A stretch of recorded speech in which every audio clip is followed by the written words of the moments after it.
Hello friends, this is Sabiha and welcome to my channel.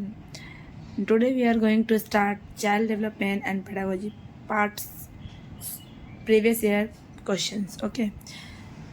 Question first is to promote meaningful learning of the classroom or teacher should.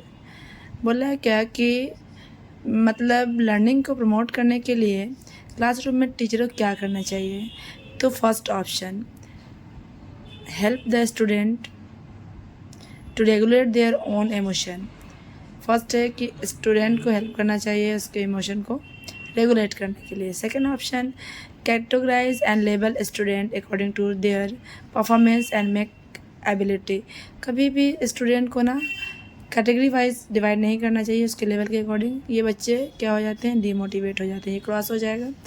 Next point है हमारा promote the dialogue and discussion perspective. मतलब ये promote करना चाहिए उनको, मतलब dialogue द्वारा या डिस्कशन द्वारा कि बच्चे क्या कर सकते हैं, उसका जितना भी नॉलेज उसका नॉलेज क्या हो, बहुत मल्टीपल टाइम ये क्या हो, इंक्रीज हो. ये सही है. नेक्स्ट है हमारा ignore diversity of the classroom and follow the standard method of the instruction.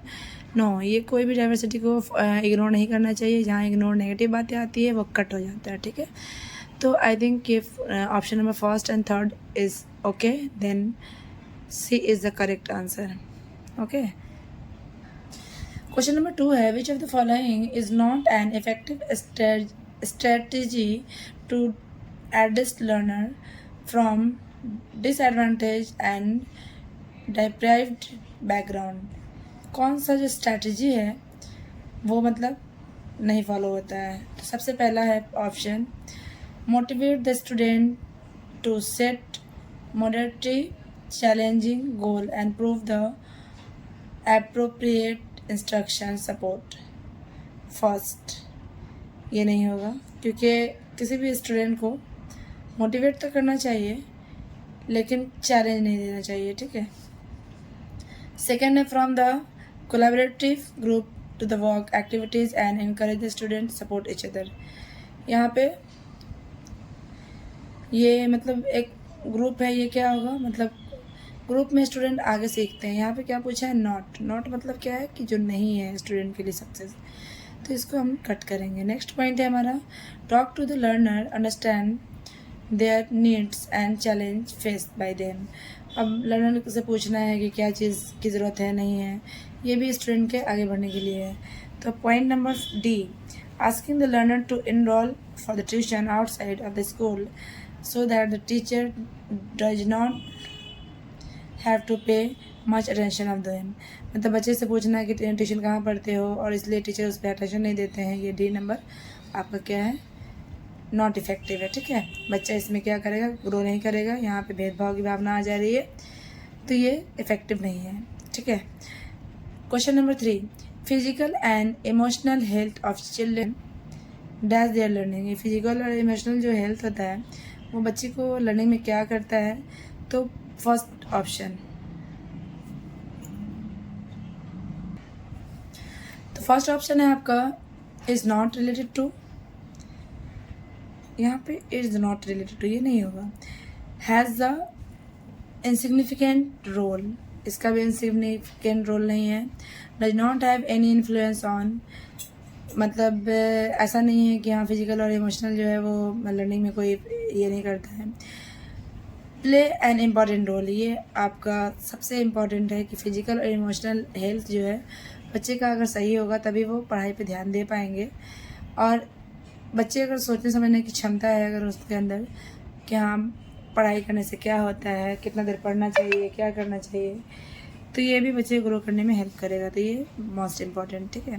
D is the correct answer. अब आता है question number 4 it is important to create dash learning environment in the classroom rather than dash one. यहाँ पे क्या important है learning period में, क्या environment होना चाहिए और क्लासरूम में. ठीक है. Option number first fearful facilitative. मतलब ये फियरफुल और फैसिलिटेटिव होता है, नहीं कंपिटेटिव. यहाँ पे क्लासरूम का कैसा होना चाहिए बिहेवियर, कोलैबोरेटिव होना चाहिए और कम्पिटिटिव होना चाहिए, एक दूसरे के अंदर कंपटीशन की भावना होनी चाहिए। इसका मतलब है कि ये सही होगा, ठीक है। कम्पिटिटिव कोलैबोरेटिव ये भी नहीं होगा, क्योंकि क्लास में कम्पिटिटिव की जो भावना है वो पहले नहीं होनी चाहिए। यहाँ पे है question, it is important to create dash learning, तो कम्पिटिटिव लर्निंग नहीं होता है, कोलैबोरेटिव लर्निंग होता है, ठीक है। तो this is the correct answer सी।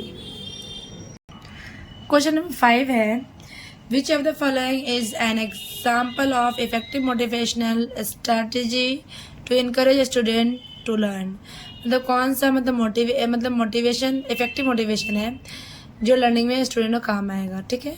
तो फर्स्ट है giving task that they are very easy, मतलब इजी टास्क देना नहीं। सेकेंड है creating a lot of opportunity for competition, मतलब कंपटीशन के लिए बहुत कंपटीशन का मतलब अपॉर्चुनिटी देना नहीं, ये भी नहीं होगा। Providing scaffolding specially when student learn a new skill, ये मतलब प्रोवाइड करना, स्कैफोल्डिंग प्रोवाइड करना जब बच्चे नए नए सीख रहे हों। चौथा है emphasis on completion of work rather than learning, मतलब उनको वर्क कंप्लीट करने के लिए फोर्स करना, तो ये भी नहीं होगा। Point number C is the correct. So यहाँ पे प्रोवाइड करना चाहिए स्कैफोल्डिंग स्पेशली उस स्टूडेंट के लिए जो स्टूडेंट क्या हो, नए नए सीख रहे हों।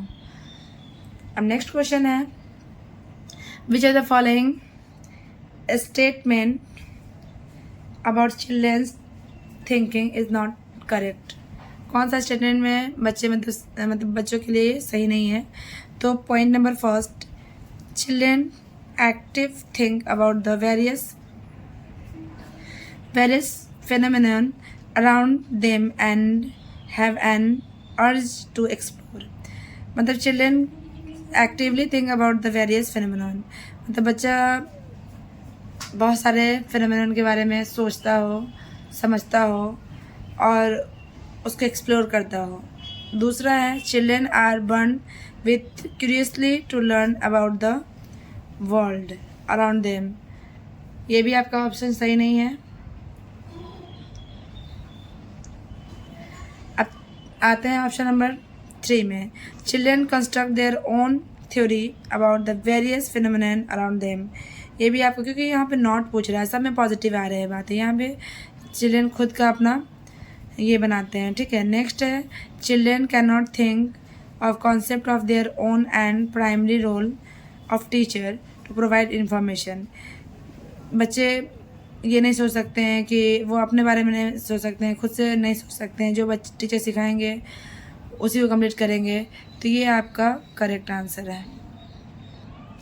अब आते हैं क्वेश्चन नंबर 7 में, learning is a dash and dash process, मतलब लर्निंग क्या है, डैश एंड डैश प्रोसेस, कैसा प्रोसेस है।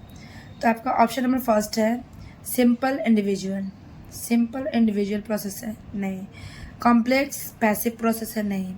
कॉम्प्लेक्स एक्टिव, मतलब ये क्या है, कॉम्प्लेक्स है बट एक्टिव प्रोसेस है, तभी बच्चा एक्टिव रहेगा तभी वो लर्निंग कंप्लीट कर पाएगा। और चौथा है सिंपल लीनियर, ये भी नहीं होगा। Point number C is the correct answer. अब आता है नेक्स्ट क्वेश्चन, अ टीचर